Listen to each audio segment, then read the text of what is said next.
하루를 살아도 그 하루가 하나님 앞에 부끄럽지 않아야 되고, 그리고 오늘 깨달은 바에 대해서 오늘 멈추지 않고 오늘 이후로 넘기지 않는 우리가 되게 하여 주옵소서.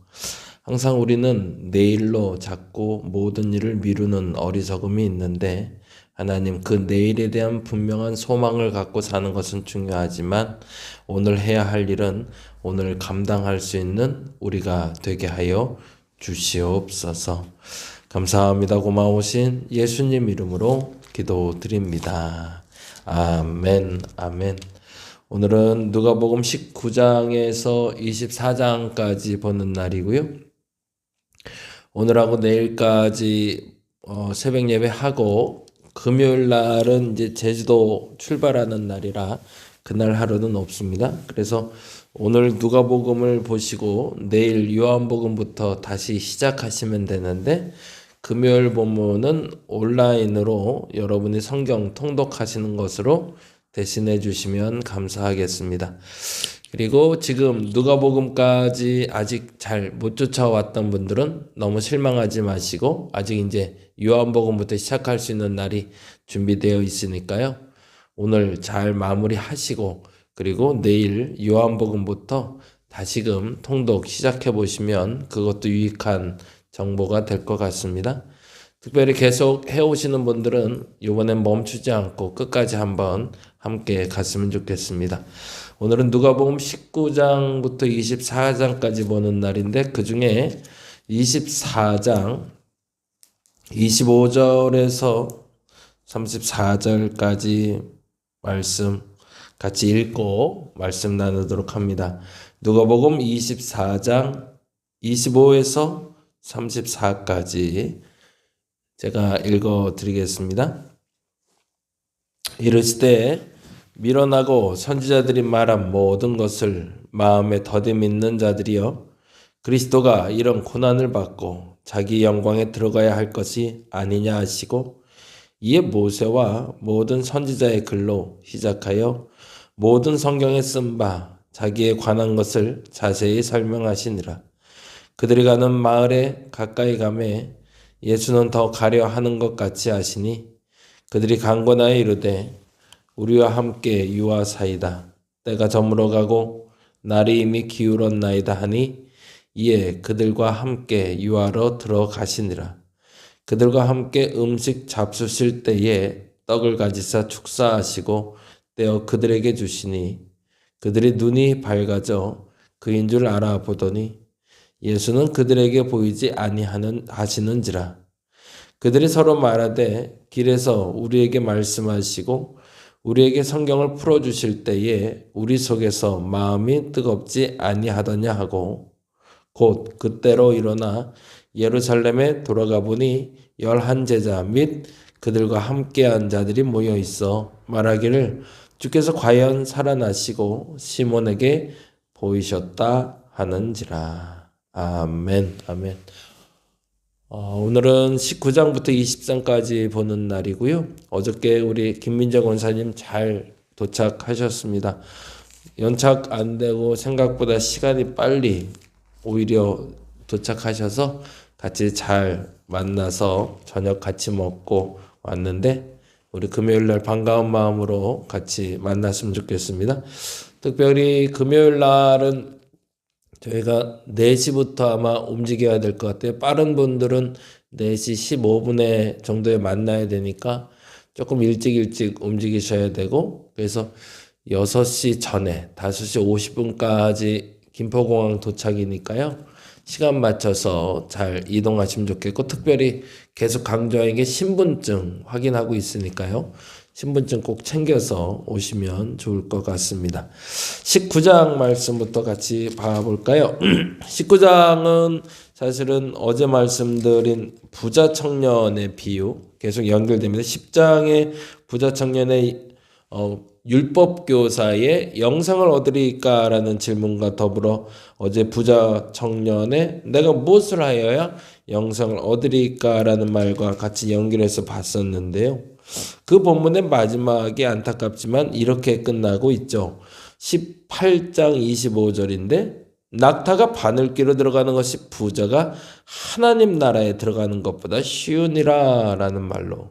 그리고 26절에 듣는 자들이 이르되 그런즉 누가 구원을 받을 수 있을까?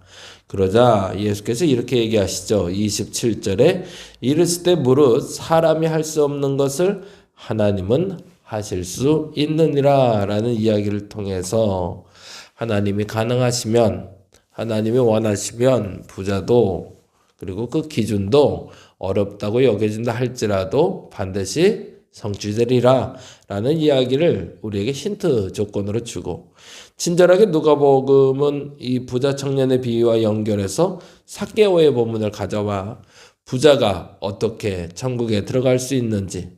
근데 여기서 말하는 부자는 천성적으로 착하고 순박하고 그리고 잘해왔던 부자들을 얘기하는 것이 아니라 착취하고 자기 것을 챙겨왔던 사람들이 그 이기적인 부자로 살지 않고 이타적인 부자로 살기 시작한다는 얘기를 시작하고자 갖고 온 게 삭개오 얘기입니다.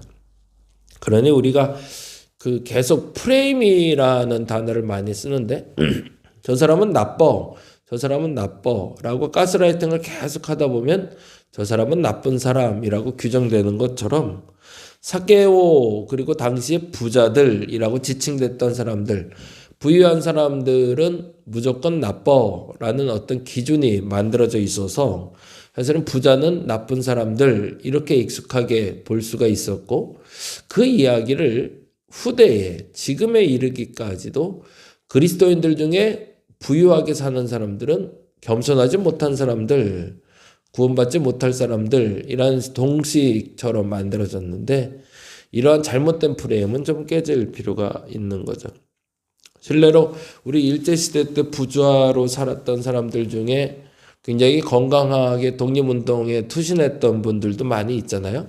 근데 반면에 당시에 지난번에 설교 때도 말씀드렸지만 일본의 시기상조론을 받아들이며 한국의 갑부들을 만들어냈던 시기에 부자가 됐던, 혹 친일을 하며 부자가 됐던 사람들이 있어서 그들에 대해서 지칭되며 잘못된 사람들 말았던 것과 같이 아마도 당시에도 식민지 사회에 세리라는 직업을 가지고 부자가 됐던 삭개오가 동일한 공격을 받지 않았을까.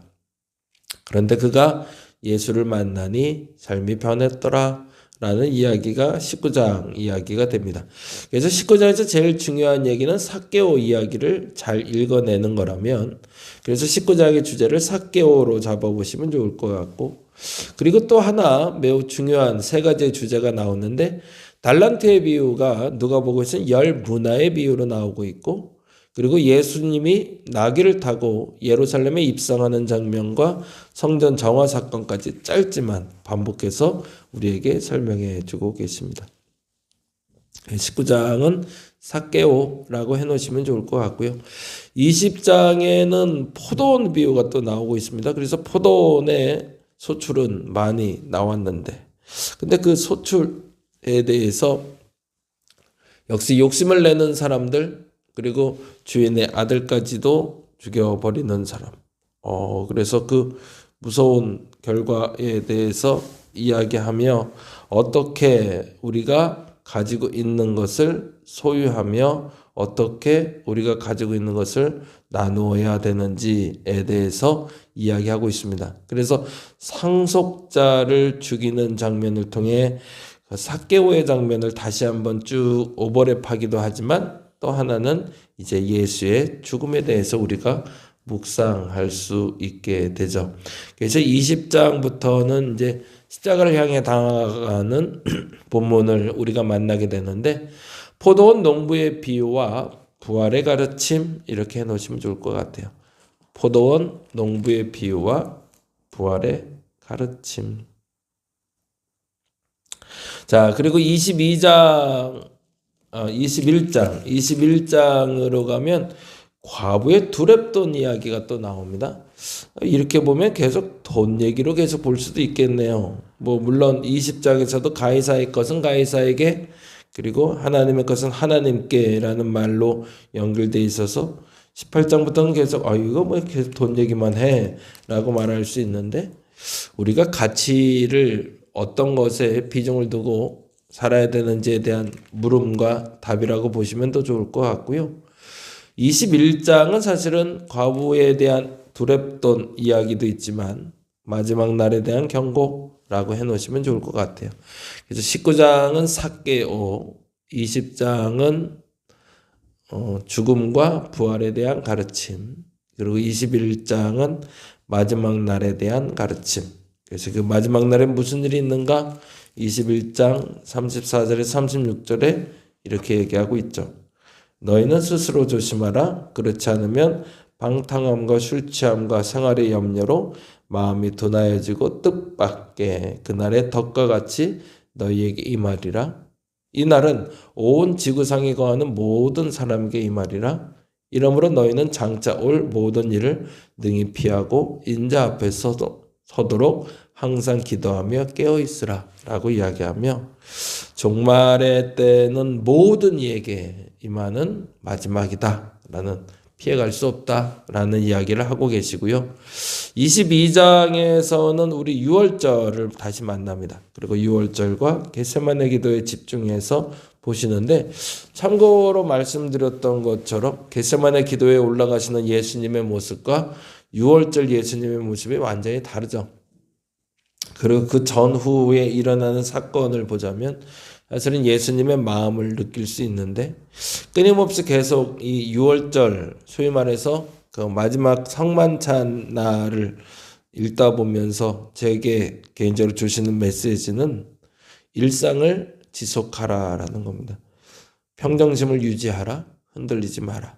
어떤 상황에도, 어떤 억울한 일을 당해도 절대 흔들리지 마라 라는 가르침. 그래서 6월절 식사와 겟세마네 기도라고 여러분이 해놓으시고 보시면 좋을 것 같고요. 23장은 빌라도 법정으로 갑니다. 그래서 빌라도 법정에서 마지막을 맞이하시는 예수. 이 장면을 볼 때마다 이제 마음이 좀 아프죠. 이 마지막 물음과 질문과 답. 그런데 여기서 계속 반복하고 싶었던 게 있는데 증언들이에요. 근데 44절에서 49절에 좀 독특한 증언이 나옵니다. 우리는 부활의 증인에 대해서도 이야기하지만 십자가의 증인에 대해서 23장에 우리에게 알려주고 있죠.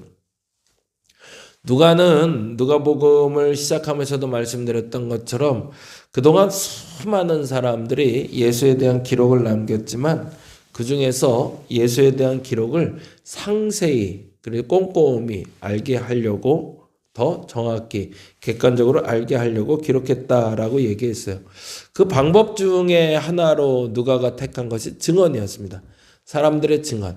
거짓된 증언들도 있고 잘못된 증언도 있지만 바른 증언들을 모아서 예수 그리스도에 대한 생애를 소개하고자 하는 목적을 갖고 있었던 거죠. 그래서 너무 중요한 사건 중에 하나인 예수님의 십자가 사건을 기록하며 23장의 십자가의 증인들, 그리고 24장엔 부활의 증인들을 차례대로 설명하고 있습니다. 십자가의 증인들로는 44절에서 49절에 나오고 있는데 44절에서 49절을 읽으면 이렇게 되네요. 때가 제6시쯤 되어 해가 빛을 잃고 온 땅에 어둠이 임하여 제9시까지 계속하여 성소의 휘장이 한가운데가 찢어지더라. 예수께서 큰 소리로 불러 이르시되 아버지 내 영혼을 아버지 손에 부탁하나이다 하고 이 말씀을 하신 후 숨지시느라 백부장이 그 된 일을 보고 하나님께 영광을 돌려 이르되 이 사람은 정령 의인이었도다 하고 이를 구경하여 모인 무리도 그 된 일을 보고 다 가슴을 치며 돌아가고 예수를 아는 자들과 갈릴리로부터 따라온 여자들도 다 멀리 서서 이 일을 보니라 라고 되어 있습니다. 그래서 44절에서 49절까지 말씀을 통해 백부장의 증언 그리고 구경하러 온 사람 중에 갈릴리로부터 따라온 여자들이라고 지칭되는 사람들을 통해 예수의 십자가의 사건이 역사적인 사건으로 고증되었다라는 것을 이야기하고 있는 거죠. 그리고 나서 24장에 드디어 부활의 증인들이 나옵니다. 부활의 증인으로 역시 택함 받은 사람들은 여인들이었습니다. 23장에도 여인들이 등장하고 있고 24장에도 여인들이 등장하는데 그들의 영향이 다른 사람들과 연결해주는 역할을 하고 있죠. 그러나 특별히 24장의 부활의 증인 해놓고 한 번 더 봐야 될 사람이 엠마오로 가는 두 제자입니다. 엠마오로 가는 두 제자에 대한 기록은 누가복음에만 특별히 기록되고 있고요. 그래서 엠마오로 가는 제자들에 대한 이야기로 오늘 좀 마무리하려고 합니다. 예수께서 십자가에 달려 돌아가시고 부활하신 후에 그 소식을 들은 소문을 들은 사람들이 3, 4, 5 다 흩어져서 각자의 집으로 돌아가고 있는데 그들 중에 둘이 예루살렘에서 25리쯤 떨어진 엠마오로 가고 있다가 이야기의 시작이 됩니다. 그리고 그 모든 일에 대해서 당시에 가장 큰 사건이었다고 기록하고 있는 거죠. 그런데 그때 예수께서 그들과 동행하시며 이야기하시는데 그들이 알아보지를 못합니다. 그리고 나서 예수께서 도대체 뭐 때문에 그래? 라고 오히려 물으시자 되묻는 예수께 그들은 슬픈 빛을 띠고 머물러 서서 왜 너만 모르냐? 라고 말할 만큼 그때 당대에 매우 중요한 사건이라고 얘기하며 오히려 예수께 예수에 대한 이야기를 전달해 주고 있죠. 그게 13절에서 20절까지 이야기가 됩니다. 그런데 이 이야기를 듣고 나서 예수께서 다음과 같이 이야기하시죠. 25절 오늘 읽었던 본문인데 이르시되로 되는 24장 25절 가봅니다. 이르시되 미련하고 선지자들의 말한 모든 것을 마음에 더디 있는 사람들이여. 이 표현에 줄을 좀 쳐놨으면 좋겠습니다. 믿기는 믿되 더디 믿는 것 오히려 그것이 나은 거죠. 아예 안 믿는 것보다야 더디 믿는 게 나은데 그거보다야 바로 믿는 게 더 좋겠지만 그럼에도 불구하고 저와 여러분이 믿음을 가질 때 바로 믿을 수 있으면 더 좋겠고 그렇지 않더라도 더디 믿을 수 있는 저와 여러분 되었으면 좋겠습니다.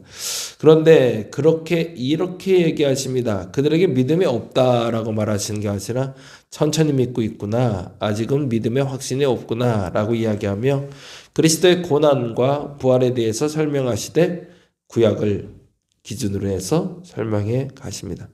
그러자 이 얘기를 듣던 사람들이 궁금해지고 다음과 같이 마음에 고백하고 있습니다. 32절에 보니까 그들이 서로 말하되 길에서 우리에게 말씀하시고 우리에게 성경을 풀어주실 때에 우리 속에서 마음이 뜨겁지 아니하더냐. 거기다 줄쳐놓죠.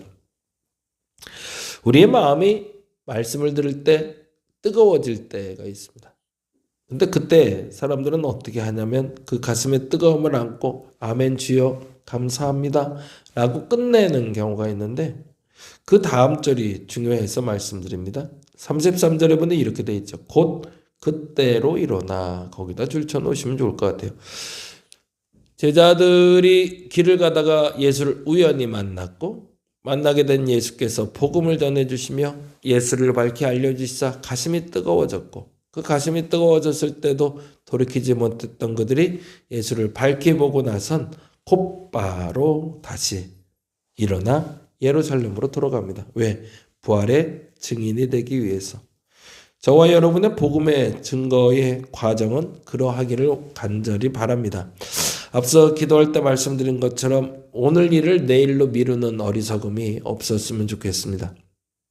물론 내일이 우리에게 준비되어 있다는 건 큰 복입니다. 그리고 오늘 일은 한날의 괴로움은 한날의 족하다는 예수님의 말씀처럼 오늘 모든 일을 다 마칠 필요는 없겠죠. 그런데 오늘 해야 될 일이 있다면 그 오늘 해야 할 일을 우리가 묵묵히 잘 감당해 낼 수 있으면 좋겠습니다. 그러기 위해서 필요한 조건은 전제가 되는 것이 있죠. 확신이죠. 내가 그것이 맞다라고 여겨지는 일은 맞다고 여겨지는 만큼 오늘 행동으로 옮길 수 있는 여러분이면 좋겠습니다. 그 사람들을 통해서 복음은 전달될 것이고 그리고 삶은 나아지기 시작할 겁니다. 오늘 여러분에게 확신을 주신 것들, 그것을 다른 이들에게 전파해 주셔서 그것 때문에 사람들이 위로받고 힘을 얻을 수 있는 오늘 한날 되시기를 간절히 바랍니다. 기도하겠습니다. 내가 오늘 가슴이 뜨거워졌다면 그 뜨거워진 가슴을 타인에게 전달하게 하소서. 옆에 있는 사람에게 전달할 수 있게 하시고, 그래서 전이 되고 전이 돼서 모든 사람의 가슴이 뜨거워질 수 있도록 우리 그 일을 시작하는 교인들 되게 하여 주옵소서. 세상에 답답하고 강박하고 그래서 힘들고 어렵다고 하는 사람들 앞에서 저들이 있으니 내게 희망이다. 내 가슴이 뜨거워진다. 다시 할 수 있겠다. 라는 말을 들을 수 있도록 내 안에 먼저 뜨거움을 간직하게 하시고 그 뜨거움을 전달하는, 그것을 내일 하려고 미루지 않고 오늘 전달하는 우리가 되게 하여 주시옵소서. 감사합니다. 고마우신 예수님 이름으로 기도드립니다. 다 같이 기도하고 돌아갑니다.